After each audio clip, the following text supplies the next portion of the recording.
So, 2024 was relatively unpredictable for me, not just for games and these videos, but real life in general. I didn't know what to expect going into it. For games, a lot of what I was anticipating didn't end up hitting the way I was hoping, and a lot of games that I did enjoy, I sunk in way more time than I was expecting.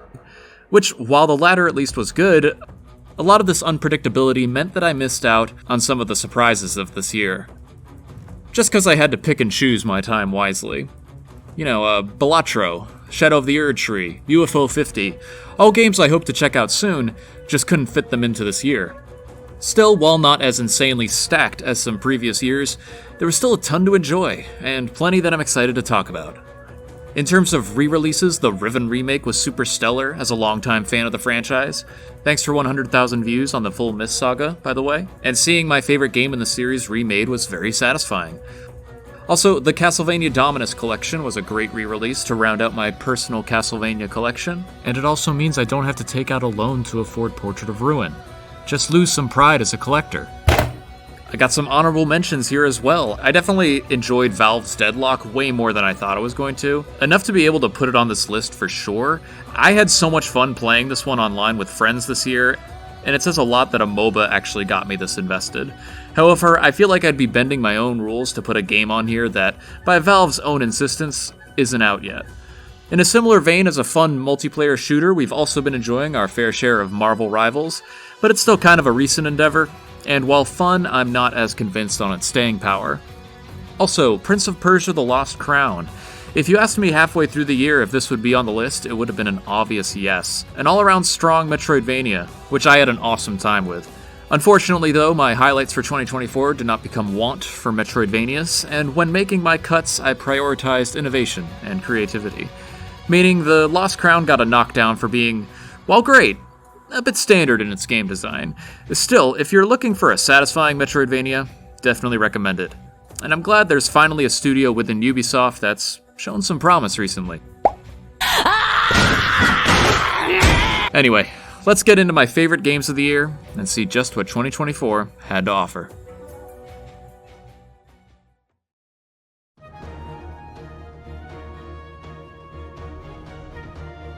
It's wild that I've actually been doing this for long enough for me to have discussed a smaller developer's previous game on a past year's list.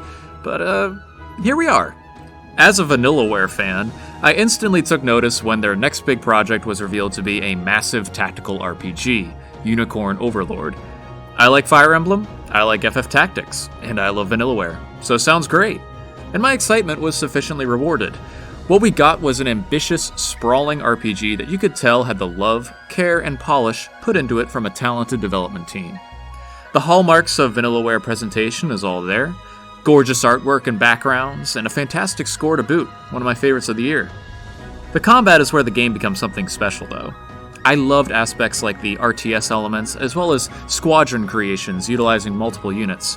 I'm a fan of any excuse to bring more of my party members into battle during a tactical RPG. It seems the actual auto-battle-ish style of combat flow is proving a bit divisive, primarily with its difficulty. It really isn't all that hard to win, and I think that de-incentivizes experimentation.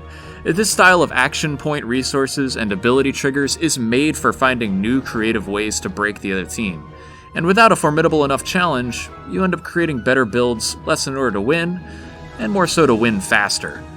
Personally though, I didn't mind it. I think I got just enough out of the combat system to feel engaged, and try out just enough combos to see my way through. Tons of variety with movesets and classes too.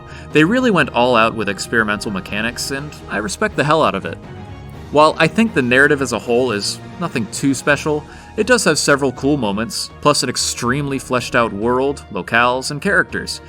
Those characters gave me incentive to recruit every possible unit, and seeing all of their support conversations. Seeing the integrations of these interesting people into their world was a good motivation for me to explore. And explore I did. I completed every side quest and optional battle. Unfortunately, I think I trapped myself in a bit of a sunk cost fallacy with this goal though. I did feel like the game overstayed its welcome a bit, but that might be mostly on me with how much I was determined to get the complete Unicorn Overlord experience. Overall, it's an easy recommend for strategy RPG fans, and one that proves that Vanillaware still has the sauce when creating imaginative, new experiences.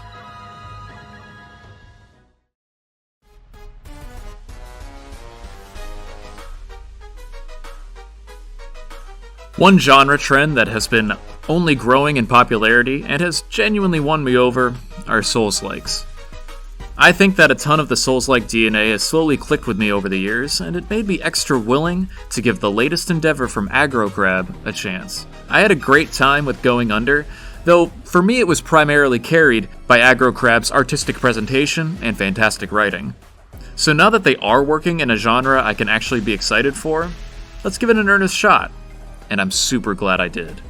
Another Crab's Treasure provides the hallmarks of what makes Souls-likes great, with its progression system, well-built level design, all glued together with satisfying combat and encounters. Aggro has added plenty of its own uniqueness with things like the collectible shells and their special effects, along with the umami abilities that add a fair level of strategy, while at the same time streamlining other aspects of the genre, removing things like stamina and different weapons, which I can understand may sound limiting, but I think for the scope of this project, it allows for more focus on what makes another Crab's Treasure special. In fact, because of that scale and streamlining, I think this can serve as a fantastic entry point for the Souls-like genre as a whole. Of course, still my favorite aspect of the game is Aggro Crab's sharp writing and comedic timing. It's really one of the funniest games in recent memory, and worth playing for its wit alone.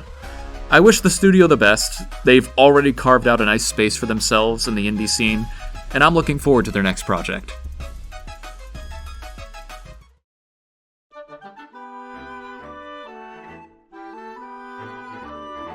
We Zelda fans stay feasting! 2 games in 2 years? Welcome back! 2007. So I'm all for this dev cycle. I understand these massive adventures are going to take a lot of work and effort, though that doesn't mean we can't have some more modest, small-scale games in the meantime, at least by comparison, from other developers, like someone no stranger to the Zelda series, Grezzo, taking the reins on their first Zelda game. That's original, and single player only. What we got was a consistently creative, engaging, and fun Zelda adventure and Echoes of Wisdom. It was incredibly satisfying to apply the complete repertoire of echoes to a problem. More than not, anything seemed possible if you were creative enough with the dozens of different abilities on hand. Here we have the Breath of the Wild convention of giving access to a few simple mechanics with massive possibilities, but on the scale of a classic Zelda. That makes this stand out to me. As much as I did love Breath of the Wild and Tears of the Kingdom, it is refreshing seeing the classic Zelda formula return in an original game. The unique dungeon themes, map layout, game progression, things that made me fall in love with the series in the first place. Done very well. Props to Grezzo for living up to that legacy. I was already a fan of the Link's Awakening remake art style, so seeing it become the standard for top-down Zelda is getting no complaints from me. But of course, the real thing that makes this game stand out, presentation-wise, is our playable princess. And the result is super cool.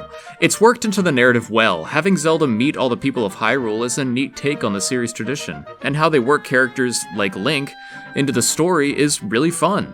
The story as a whole is surprisingly strong, a solid journey for an adventure of this scope, with implications for the greater Zelda universe that worked? Was not expecting that in 2024. Regardless, thanks to both its presentation and mechanics, Echoes becomes this amalgamation of numerous Zelda design philosophies that are able to shine and work as part of a whole. That's why I can recommend Echoes to just about anyone who has enjoyed a Zelda game before. You'll find something to enjoy here, and more likely than not, you'll find something you didn't know you enjoyed along the way.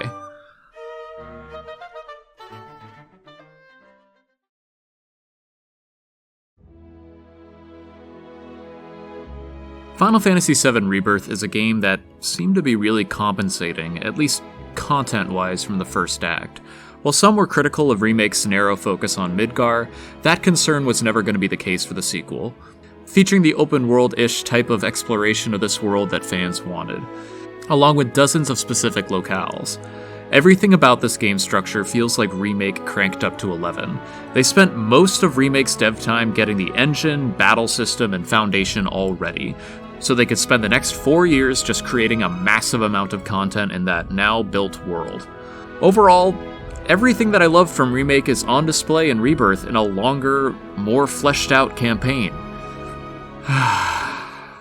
But would it sound crazy if I actually liked Remake a bit more? Yes, yes, yes, yes. Overall, I feel like I got kinda burned out with this one. It's filled to the brim with content and secrets, with numerous different minigames and mechanics sprinkled throughout. The areas to fully explore and quests to complete just got kinda tiring by the end of it. With a hefty amount of the original game's content present, the game goes essentially up to the end of the original's first disc, which doesn't sound terribly overwhelming on paper, but this means creating this massive AAA overworld from scratch with tons of locations, new side quests, new characters, all with immaculate detail, building up to the full gathering of the game's party and a reasonable stopping point for Act 2, while also being a serviceable game finale. A finale I didn't really enjoy. In fact, while I was a huge fan of the changes made in Remake, I thought much less of the new routes and alterations taken in Rebirth, feeling overcomplicated and misunderstanding what made Remake a subversive gem in its story. It felt kind of unsatisfying as a result, narrative-wise at least. While I was happy to start a second playthrough in Platinum Remake on release, I was more than content to put the controller down after finishing Rebirth for the first time. Now, it does feel wrong to whine about too much of a good thing with something that took this much energy and effort. Really, I give all this critiquing and nitpicking just to justify why I'm not putting this any higher on the board. It's a long-winded way to say I dropped this from a 9 to an 8 on Backlogged. It's still a wonderful experience. Most of the positives from FF7R Part 1 can be repeated here. The combat is still the superb battle system I gushed about from Remake, with new party members to enjoy and try out. They interact with each other greatly, and I enjoyed new additions like the synergy attacks. Overall, the open world aspects are handled pretty well, with a formula to the exploration segments that, for the most part, feels in line with the spirit of Final Fantasies prior. There are so many charming moments between the whole party that remind me why I fell in love with them in the first place. It looks phenomenal, with all these locations lovingly recreated from scratch from the original game, and the music is absolutely stellar. Rebirth is a feat, objectively. There's so much to enjoy here, and I'm sure any fan of both FF7 and/or FF7 Remake will come away from this one happy. I think it just lost a little bit of focus with some feature creep along the way. Maybe if I was nostalgic to the original, I would have been able to let the high of seeing all of these locations remade carry me through, but that just wasn't me. After Remake, I was beyond excited for the second part. Now, I'm cautiously optimistic for the third. I'm sure it'll be good. It will be fun. But will it stick the landing to be something masterful? We'll have to see. Still, I'm glad Rebirth was able to accomplish so much, and overall, I really enjoyed my time getting the most out of this world. Here's to the finale.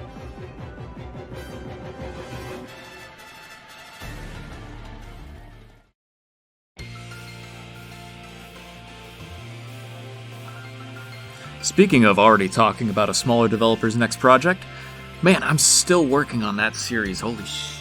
So yeah, NIS America and Falcom actually released East 10 in the West this year, which was definitely not expected given the Falcom localization track record. But hey, I was absolutely not complaining.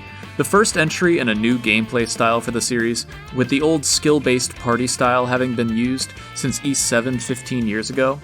This is definitely a light transition though. Skills are still the basis of attack, with the main dungeon and collectible formula being consistent with what you'd see from that era. The real new addition though is the duo fight system. Instead of parties of 6 or 7, it's just Adol and his companion Karja, switching between the two on the fly or controlling both of them together with unique duo abilities. And it turned out really fun. I think it streamlines the old system in a good way, allowing me to focus more on the builds for these two and less on the clutter of a party as a whole. It works well with the themes of these two as shield brother and sister working well in tandem. Of course, aspects of the game progression that were refined over Ys 8 and 9 are still as satisfying as ever. This is still my go-to cozy action RPG series for a reason. The tale told this time around is a solid journey. Ys is no stranger to interquels, but this one made me hesitate. So early in the timeline, right after the original Ys Chronicles, well, it turned out to be a nice change of pace for a fresher, more journeyman Adol and co., seeing some old faces and plenty of new ones. The narrative is decent enough. There have been better in this franchise, especially lately, but it's carried by its extremely charming world and characters. A lovable group that makes the journey entertaining the whole way through. A strong soundtrack, too, worthy of the Falcom and Ys legacy. Some other highlights include the naval exploration, which was a pleasant surprise with how it was handled. Along with the mana action, there's definitely plenty here to keep Ys 10 unique, and make it stand out in the series, even after future entries come out and experiment with this formula further. Maybe I'll actually be done with the Ys lore series by Ys 11. Right? Right?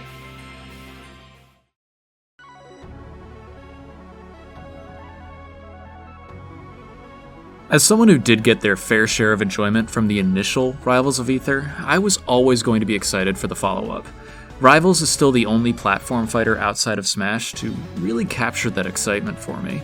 It was always going to be an early purchase for me, even without my boy. Yeah! Nevertheless, I was still surprised by just how much fun I'm having with Rivals of Aether 2. The movement and mechanics just feel so fluid and freeing. I can't get enough of how good these characters feel to control and play as. Each fighter feels so dense in their mechanics, both in the polishing of their abilities from Rivals 1 and everything new they bring to the table. I know I'm in a competitive fighter for the long haul, when I try to fit in at least a couple sets a day. It's been so much fun playing both with my friends and online. Sure, there isn't a ton to do right now in the game itself besides general matchmaking, but what's here is still keeping me entertained and playing for hours and hours. The foundation is excellent, and it's nice having a platform fighter with actual good online, ranking systems, and community support. It's easy for non-Smash platform fighters to become the new hit thing for like a month at most, but Rivals 2 really is something special. I don't plan on stopping my play with this one anytime soon, and I can't wait to see how this community continues to develop.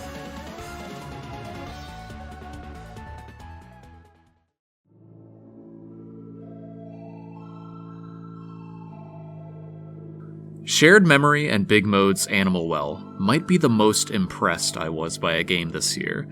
Every time you think you have this game figured out or you understand its scope and secrets, it slaps you in the face with the sheer absurdity of that assertion. Everything about Animal Well on paper sounds like something that would self-destruct and implode if every piece wasn't executed to perfection. But despite the odds, well, it's this high for a reason. What appears on the surface as a somewhat straightforward Metroidvania quickly reveals it's anything but.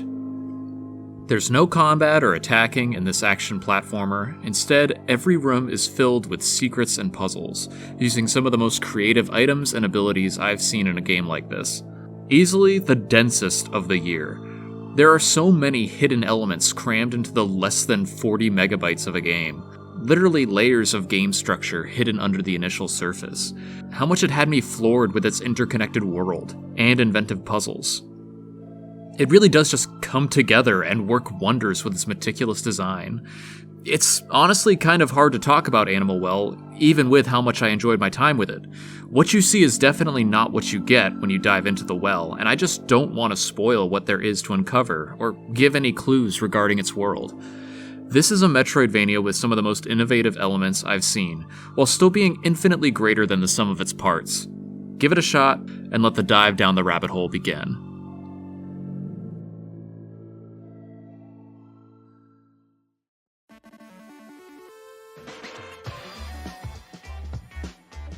So if I heard 5 years ago that the best 3D platformer of the 2020s so far would be a PS5 exclusive, I would have figured that COVID quarantine really messed with our perceptions of reality. Now, obviously, there was some precedent for hype with Astrobot. Astro's Playroom was a wonderful bundled-in showcase for the DualSense controller, so the idea of Team Asobi getting free reign to create both a complete 3D platformer, as well as a full-fledged love letter to PlayStation for its 30th birthday, felt like it had massive promise. Still though, what we ended up getting was not just a fulfillment of those expectations, but probably the most fun I had playing a game this year. I didn't grow up a PlayStation kid, but I had friends with them, heard about these cool, fresh franchises from the grapevine, and I've been spending a good portion of the last decade reacquainting myself with some PlayStation staples. With that at the ready, it was extremely easy to be charmed by all the adorable bots and references that this game was packed full of. It comes across as a true celebration of a brand that's meant so much to a lot of people. Seeing PlayStation icons slowly populate the hub area is extremely satisfying. Plus, all of the more explicit references in areas like the unique level themes. It felt like every single nod to a past PlayStation game was included because they knew it's an icon that means something. And that feeling continues throughout the whole game. But Astrobot wouldn't be this high up if it was just a tasteful museum gallery. It ended up being one of the most finely tuned, enjoyable, and creative platformers in recent memory. Every level features engaging gimmicks that never overstay their welcome, oftentimes utilizing some of the innovative power-ups that Astro has at his disposal. My time would just melt away going into playing every challenge, collecting every secret, and exploring the variety of stages that Team Asobi crafted with care. The aesthetics stand out for sure as well.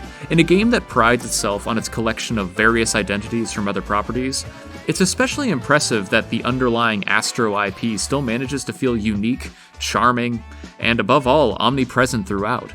Astrobot's success story as a quality platformer and anniversary celebration make it a standout of 2024, and an easy recommend to anyone with a PS5.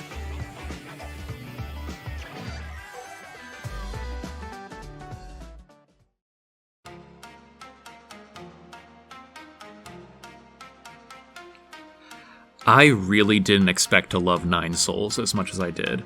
When word was going around that the long-awaited third title from Red Candle Games was going to be a hand-drawn Metroidvania, it suddenly became an unexpected anticipation, and for me, the final result did not disappoint. The game makes its two primary sources of inspiration apparent, those being the level design structure and charm-like Jade system of Hollow Knight, as well as the combat system of Sekiro and other Souls-likes. Definitely not poor places to build a foundation, and to me this melds beautifully well, containing battle mechanics that are easy to grasp but difficult to master, resulting in some of the most engaging dungeon designs and bosses. That's not to say there's no originality in Nine Souls' game design either. The customizable skill tree, talisman system, hub area level design, and of course, Metroidvania abilities unique to Yi that make New Kunlun a joy to explore. I adored going from level to level, taking on each of the souls, while getting better at controlling such a fluid character. On the flip side to the gameplay, which was heavily inspired, the aesthetics is where the game truly enters its own league. I don't know if I've ever played a game that looks quite like Nine Souls presentation-wise. I absolutely adore the hand-drawn environments and characters. It really sells the style the game is going for. As for that style, it's so unique and entertaining. The Tao-esque cyberpunk world was so easy to become engrossed in. The startling horror elements added fantastic atmosphere, and these characters were so enjoyable. I love Yi so much, please sell plushies, Red Candle, I will buy 3 in different outfits. The world of New Kunlun and the Solarians is fleshed out super well. There's deep lore there if you want to go looking into it, but even the story at the surface of Yi taking down the titular Nine Souls is an awesome journey. I can easily recommend this to any fan of Metroidvanias. I had so much fun with it, and as an underdog story from Red Candle Games, seriously, support them on the private store, it was a no-brainer to put this one as a highlight of 2024.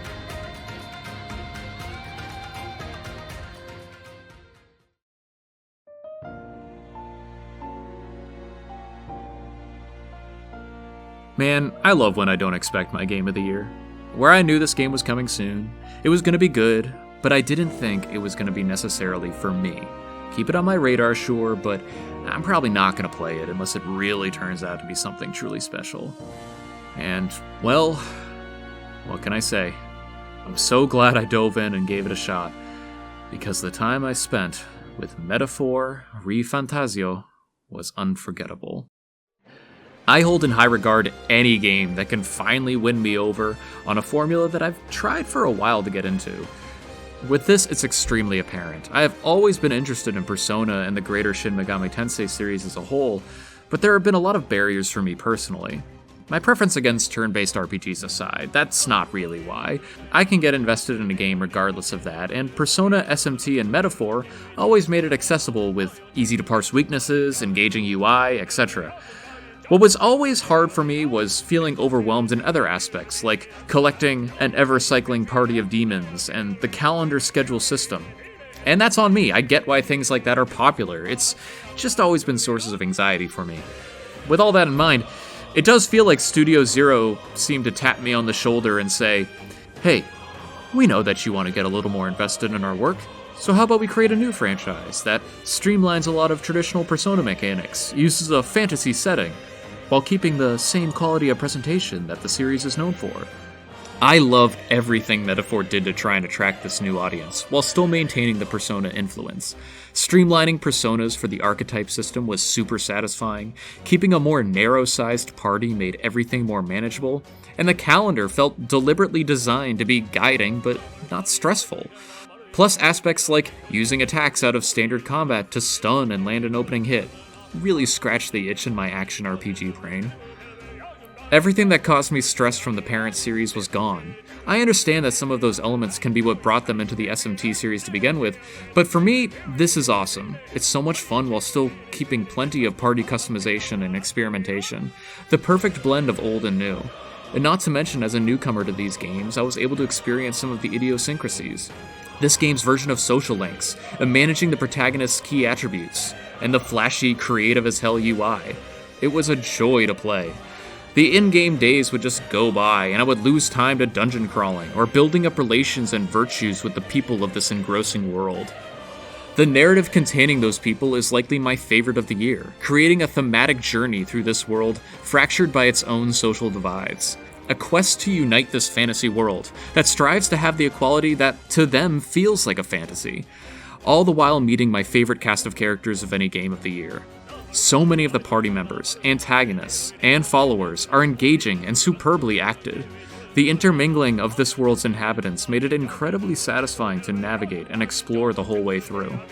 I was easily absorbed with the themes on display, the world building, and art direction. It made it impossible to put the controller down at times. Of course, playing Metaphor also made me experience other aspects of Persona presentation to the fullest as well, like Sojima's sublime artwork, or Meguro's fantastic score. I've been using Persona as the comparison a lot because, well, duh. But it's because I'm sure to a lot of fans, this is just another fantastic entry from an experienced development team. But as an outsider finally stepping fully into this extended franchise, it feels so fresh and awesome. The beauty of Metaphor is that it was able to compromise and adjust its formula enough to allow anyone, old fans and new ones, to be able to get absorbed by an incredible RPG. It's my game of the year because of that. Because I didn't know I wanted it, and when I got it, I couldn't put it down.